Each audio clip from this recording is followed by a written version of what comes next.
मैं आपकी बात को विधानसभा में रखूं, लेकिन कुछ लोग नेताओं के पेट में दर्द हो रहा है, पेट में दर्द हो रहा है, उनको पैसा चाहिए। मेरे पे गवाह है, मैं बिगड़ गवाह को ना बोल रहा। बिल्ला गलत कह रहा हूं, उठाता रहूंगा। कोई ताकत नहीं मुझे जो विधानसभा से रोक सके मेरी बात उठाने से, आपकी बात को उठाने से। कुछ नेताओं को पर्व बोलने का टाइम मिला था,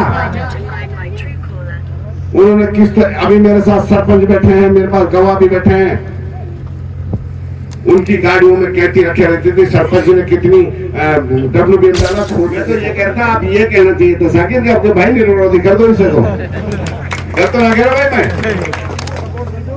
हाँ सपोर्ट कर दो भाई, बैठ जाओ तुम अपनी बात देख लो। ऐसे ना टिकट को भी टाइम आएगा, टिकट भी मिलेंगी और इंशाल्लाह फिर टिकट लेकर आपके बीच में कांग्रेस की फिर आपके बीच में हाजिर होगा।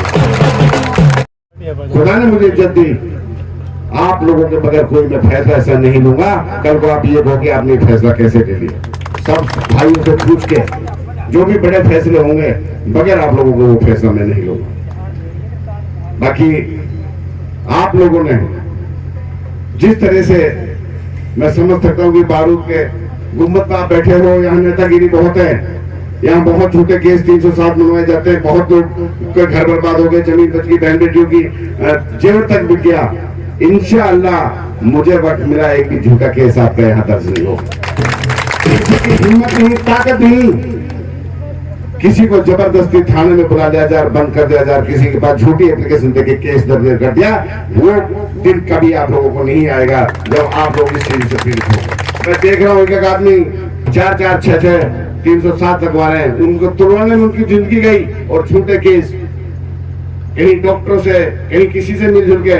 मैं इस एरिया में काफी घूमता हूँ, मुझे हर नब्ज का पता है। मैं विश्वास मंच के साथ माध्यम से आप लोगों को ऐसी परेशानियां नहीं उठानी पड़ेंगी, ये मेरा वादा है आप लोगों से। और अब वक्त है इलेक्शन का 1 तारीख का, मानता हूँ यहाँ से मेरे को 48% वोट दी थी, लेकिन आज तो काफिला सारे जुड़ गया, अब तो क्वेश्चन यहाँ है ही नहीं। मैं तो ये कहता आप ये कहना चाहिए तो साकिब कि आपके भाई निरोधी कर दो इसे, तो कर तो ना कह रहा भाई मैं, हाँ सपोर्ट कर दो भाई, बैठ जाओ तुम अपनी बात देख लो। ऐसे ना फारूक, तो आप लोगों को खूब पता है, यहाँ कुछ नेता आते हैं अपने भाषण देके जाते हैं। मैंने कोई भी ऐसी बात नहीं छोड़ी जो आपकी विधानसभा में मैंने ना उठाई हो। आपकी बिजली की बात हो, पानी की बात हो, नहर की बात हो, आप साथ किसी कोई भी अत्याचार की बात हो, हम तीनों विधायकों ने DC, SP, CM, DGP सबसे मिलकर के आपकी बात उठाई है। पीने की पानी की बात हो, यहाँ 80 गाँव में पहले 266 करोड़ आए हुए थे, नगीना ब्लॉक में 52 गाँव में 228 करोड़ बाद में आए, और वो प्रोजेक्ट पूरा भी हो गया। ये पैसा मेरे से पहले आया था, मगर यहाँ अभी काफी कमी है पानी पीने की। नगीना का कोई सा 52 गाँव ये नहीं कह सकता, 5 गाँव जो 80 गाँव के साथ है कि मेरे गाँव में पानी नहीं आ रहा। कोई हाथ खड़ा करते यहाँ की मेरे गाँव में पानी नहीं आ रहा है, कोई खड़ा करते छूट है 52 गाँव की। यहाँ काफी कमी है, यहाँ भी मैंने 1 तारीख को मीटिंग ली थी। अब ये क्या कहूँ कि आचार संहिता एकदम लगी, अब मैं कुछ कर नहीं सकता। 31/8/2024 का मैंने इनको टारगेट दिया, मुझे हर गली में कोई लीकेज नहीं मिलना चाहिए, सबको पानी मिलना चाहिए, इन्हें वादा किया। मगर आचार संहिता खत्म होगी तो आप लोगों का भाई विधायक बनेगा तो आपको घर घर में पानी पहुंचाऊंगा, ऐसा कोई घर नहीं होगा। मैं गांव में जाऊंगा, टंके की चोट पे कह कहूंगा, यदि किसी गांव में कोई टैंकर घुस गया, सरपंच की जिम्मेवारी, सरपंच अपने घर से पेमेंट करेगा पानी में आपको इतना।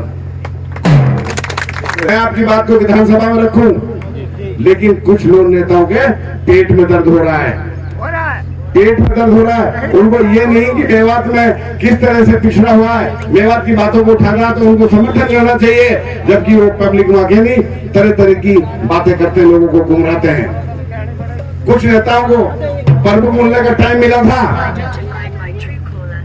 उन्होंने किस तरह, अभी मेरे साथ सरपंच बैठे हैं, मेरे पास गवाह भी बैठे हैं, उनकी गाड़ियों में कहती रखे रहती थी। सरपंच ने कितनी WBM डाला खोल के देखो, जितना नहीं दो इतना पैसा चाहिए। मेरे पे गवाह है, मैं बिगड़ गवाह को ना बोल रहा। बिल्ला गलत कह रहा हूं, सही कह रहे हो बिल्कुल। गवाह है ना भाई? गवाह तू भी आ गो। तो मेरे भाई इन्होंने शहर बनवाए, मुकुट बनवाए, लोगों को पैसे दिया, उसका एडवांस लेके गए, कहीं से निकाल के खा जाओ। आज तरह तरह की बकवास करते हैं आगे स्टेजों गवर्नमेंट के माध्यम से। हमारे यहाँ बच्चे नहीं है जो लड़ सके इलेक्शन। अरे कम से कम तुम्हारे हाथ जोड़ के वोट मांगे, तुम उल्टी बकवास करके जाते हो यहाँ तरह तरह की। मैं ये कहता हूँ ऐसे आप लोगों के बहकावों में आप लोगों को बिल्कुल नहीं आना। जो आप लोगों ने परख लिए, पावर में परख लिए, उनका आपने खूब अत्याचार सारे सरपंच हो रहे।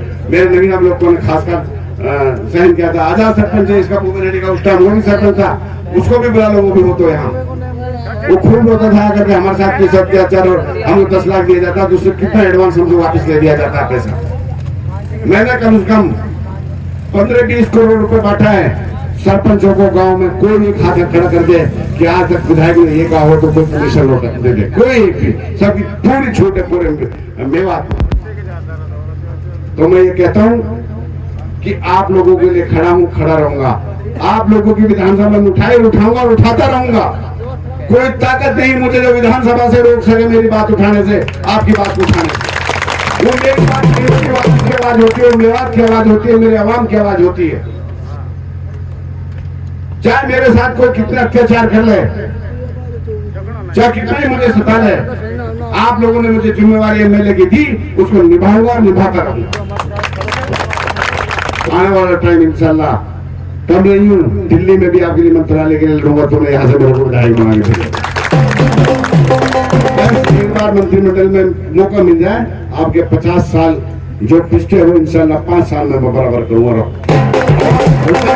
पीछे मैंने ही मांगी थी 3 मोदी सर यूनिवर्सिटी नहीं है सर, हमारा नेशनल हाईवे 248 4 लेन नहीं है, हमारे पास बहुत पुरानी मांग है, एक हमारी कैनाल की वो नहीं है। तो उन्होंने कहा पहली कलम से स्टेट यूनिवर्सिटी मेवात को दूंगा, और मेरी चली आपके आसपास पढ़े लिखे आसपास ही बनवाने की कोशिश करूंगा यदि मेरी चली।